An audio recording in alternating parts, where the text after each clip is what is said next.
যদি দেখি আমাকে কোনো একটি সেন্টেন্স দেওয়া হয়েছে অ্যাক্টিভ থেকে প্যাসিভ করতে, আর সেন্টেন্সটি যদি শুরু হয় ডু, ডাজ অথবা ডিড দিয়ে, সেই ক্ষেত্রে আমাদের যে বিষয়টা মনে রাখতে হবে, ডু ডাজ এর পরিবর্তে বলতে হবে এম ইজ আর, এদের যে কোনো একজনকে কি সাবজেক্ট অনুযায়ী।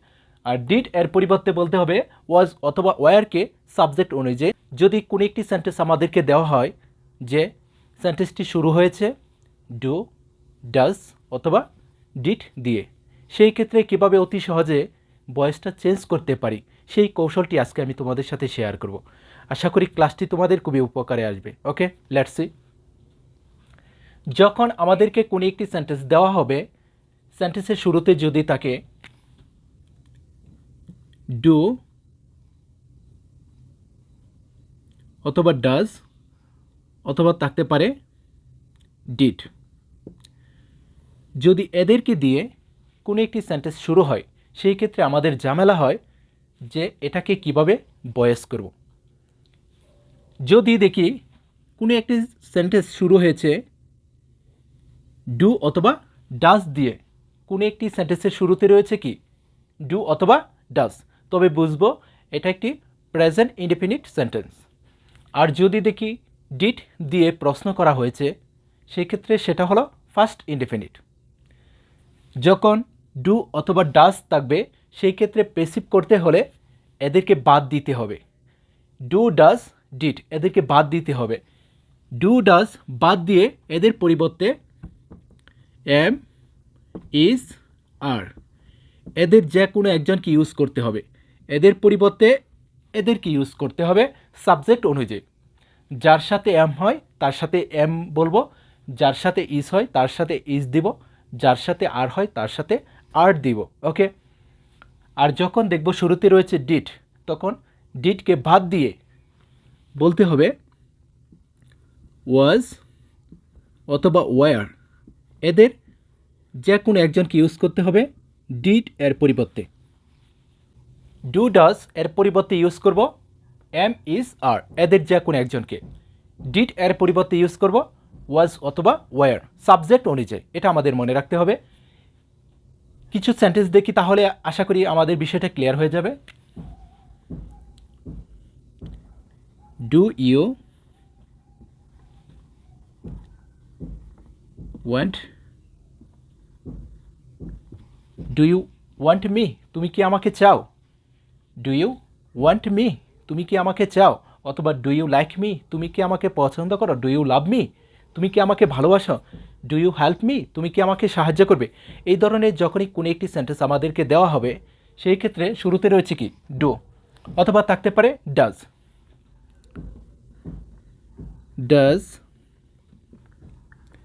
হি লাইক ইউ, সে কি তোমাকে পছন্দ করে। ডাজ হি লাইক ইউ, সে কি তোমাকে পছন্দ করে। এখানে রয়েছে কি ডাজ। যদি দেখি ডু রয়েছে অথবা ডাজ দিয়ে প্রশ্ন করা হয়েছে, আর যদি বলা হয় অ্যাক্টিভ থেকে প্যাসিভ করতে, সেই ক্ষেত্রে আমাদেরকে ডু, ডাজ বাদ দিয়ে বলতে হবে এম, ইজ, আর এদের যে কোনো একজনকে কি সাবজেক্ট অনুযায়ী। আর প্যাসিভের ক্ষেত্রে আমাদেরকে যে বিষয়টা মনে রাখতে হবে, যে অবজেক্টের জায়গায় থাকবে তাকে আনবো কি সাবজেক্টের জায়গায়। যদি এটাকে প্যাসিভ করি, অ্যাক্টিভ থেকে প্যাসিভ করি, সেই ক্ষেত্রে এখানে রয়েছে কি মি, মি এর সাবজেক্ট হলো কি আই, এখানে বলবো আই। মি এর সাবজেক্ট ইউজ করব। আর আয়ের সাথে এম, ইজার থেকে কে হয় এম হয়। ডুকে বাদ দিয়ে বলবো কি এম, এম আই। তারপর এখানে যে ভার্বটি থাকবে, যে ভার্বটি থাকবে তার ফার্স্ট পার্টিসিপাল রূপটা বলতে হবে ওয়ান্ট, এর ফার্স্ট পার্টিসিপাল হলো কি ওয়ান্টেড। এম আই ওয়ান্টেড, তারপর দিব কি বাই। বাই দেওয়ার পরে এখানে যে সাবজেক্ট থাকবে ডু, ডাজ, ডিডের পরে যে সাবজেক্ট থাকবে তার অবজেক্ট লিখব বাইয়ের পরে। ইউ এর অবজেক্ট হলো কি you. Okay, am I wanted by you, আমাকে কি চাওয়া হয়েছে তোমার দ্বারা। Am I wanted by you, আমাকে কি চাওয়া হয় তোমার দ্বারা। ওকে, নেক্সট এখানে রয়েছে কি ডাজ, এখানে রয়েছে কি ইউ, ইউকে আনবো কি সাবজেক্টের জায়গায়। ওকে,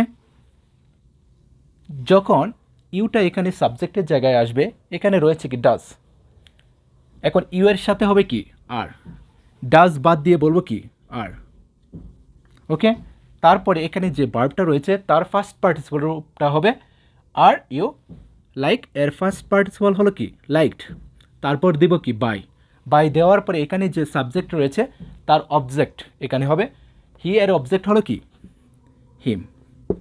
ওকে, আর ইউ লাইকড, তোমাকে কি পছন্দ করা হয় বাই হিম, তার দ্বারা। ওকে, এখন আরেকটি সেন্টেন্স দেখি ডিড দিয়ে। Did you eat the mango, did you eat the mango, তুমি কি আমটা খেয়েছিলে। এখন এখানে রয়েছে কি ডিড, সেই ক্ষেত্রে ওয়াজ অথবা ওয়ারকে ইউজ করবো কি সাবজেক্ট অনুযায়ী। এখানে দ্য ম্যাঙ্গো এটা কি অবজেক্টের জায়গায় রয়েছে, এটাকে নিয়ে আসবো কি সাবজেক্টের জায়গায়, দ্য ম্যাঙ্গো। ওকে, এখানে এসেছে কি দ্য ম্যাঙ্গো, এটা কি একটা আম, আমটি কি তুমি খেয়েছিলে। এখন একটা জিনিস থাকলে হবে কি ওয়াজ, একের অধিক থাকলে হবে কি ওয়ার। এখন ডিড বাদ দিয়ে বলবো ওয়াজ, ওয়াজ দ্য ম্যাঙ্গো। তারপর এখানে যে ভার্বটা রয়েছে ইট, এর ফার্স্ট পার্টিসিপল রূপটা হলো কি eaten, was the mango eaten. তারপর দিব কি বাই, বাই দেওয়ার পরে এখানে রয়েছে কি ইউ, ইউ এর অবজেক্ট বলবো ইউ। ওকে, সাবজেক্ট চলে যায় কি অবজেক্ট হিসেবে বাইয়ের পরে, এটা আমাদের মনে রাখতে হবে। এই তিনটি সেন্টেন্স যদি ফলো করতে পারি, আশা করি আজকের পর থেকে আমাদেরকে যে কোনো একটি সেন্টেন্স দেওয়া হোক আর সেন্টেন্সটি যদি শুরু হয় ডু, ডাজ অথবা ডিড দিয়ে, সেই ক্ষেত্রে সহজেই অ্যাক্টিভ থেকে পেসিভ করতে পারবো। ডু ডাজ থাকলে সাবজেক্ট অনুযায়ী দিব কি এমিজার থেকে একজন, ডিড থাকলে সাবজেক্ট অনুযায়ী হবে ওয়াজ অথবা ওয়ার। এখানে যদি ইউ থাকতো তাহলে বলতাম কি ওয়ার, উই থাকলে ওয়ার, দে থাকলে হতো কি এখানে were, Kamal was, I was, এরকম। আশা করি ক্লাসটি তোমাদের খুবই ভালো লেগেছে। যদি ক্লাসটি ভালো লেগে থাকে অবশ্যই একটি লাইক দিয়ে দিও। ওকে, বেস্ট অফ লাক।